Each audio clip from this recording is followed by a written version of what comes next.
আপনারা জানেন যে এখন এলপিজি গ্যাসের বিশাল সংকট দেখা দিয়েছে, বাট একটা খুশির খবর এসেছে, জেনে রাখুন, কাজে দেব।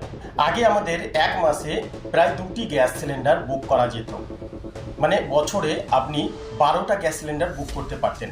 মানে 1 এপ্রিল থেকে 31 মার্চ পর্যন্ত এক বছরে আপনি 12টা গ্যাস সিলিন্ডার বুক করা যেত।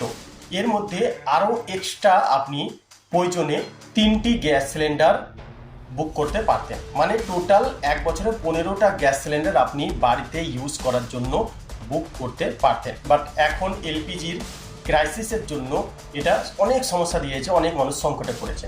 বাট এর মধ্যে আমি আগেও ভিডিওতে বলেছিলাম যে ঘাবড়াবার কোনো প্রয়োজন নেই, আপনাদের দেখবেন কিছু দিনের মধ্যেই সব সমস্যা সমাধান হয়ে যাবে। আপনারা খবর দেখে বিচলিত হবেন না, কারণ খবরে একটু বেশি বাড়িয়ে বলে। তো আমি একটা শর্ট ভিডিওর মাধ্যমে আপনাকে জানিয়েছিলাম, তো একটা গুড নিউজ চলে এসছে। এখন গুড নিউজ হলো এটা যে এখন কিছুদিন আগে পরিস্থিতি কেমন ছিল যে 45 ডেজের মধ্যে আপনি একটা সিলিন্ডার বুক করতে পারবেন, ঠিক আছে? 45 দিনের মধ্যে একটা সিলিন্ডার আপনি বুক করতে পারছিলেন। বাট এখন ওইটাকে আরও এগিয়ে নিয়ে এসছে। মানে আগে 21 দিনে একটা গ্যাস সিলিন্ডার বুক করতে পারতেন, বাট তারপরে আবার এই ক্রাইসিসের জন্য 45 দিন করা হয়েছিল। বাট এখন পরিস্থিতি আরও একটু বেটার হয়ে গেছে, যার কারণে এখন 25 ডেজ, 25 দিনের মধ্যে আপনি গ্যাস সিলিন্ডার বুক করতে পারবেন। মানে মাসে 2বার আপনি গ্যাস সিলিন্ডার বুক করতে পারছেন। বাট এর মধ্যে একটা খারাপ খবরও আছে, যেটা আপনাকে শুনে নেওয়া দরকার। সেই খারাপ খবরটা কি? রেজিস্টার মোবাইল নাম্বার এবং কেওয়াইসি বাধ্যতামূলক।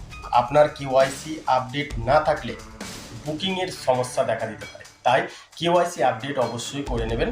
আচ্ছা, শুধুমাত্র রেজিস্টার মোবাইল নাম্বার দিয়েই আপনারা বুক করতে পারবেন, ঠিক আছে, আগে যেরকম ছিল। বাট কোনো গ্রাহক তার নাম্বার যদি পরিবর্তন করে থাকেন, তাহলে কিন্তু আপনাকে এজেন্সিতে অথবা অ্যাপের মাধ্যমে তা অবশ্যই আপডেট করে নিতে হবে, যাতে সমস্যা না দেখা দেয়। আই হোপ এই ভিডিওটা আপনার ভালো লেগেছে। যদি ভিডিওটা ভালো লেগে থাকে অবশ্যই লাইক, এরকমই ভিডিও দেখার জন্য সাবস্ক্রাইব অবশ্যই করবেন, আপনার বন্ধুদের সাথে শেয়ার করবেন। অনেক ধন্যবাদ। ভালো থাকুন, সুস্থ থাকুন, ধন্যবাদ।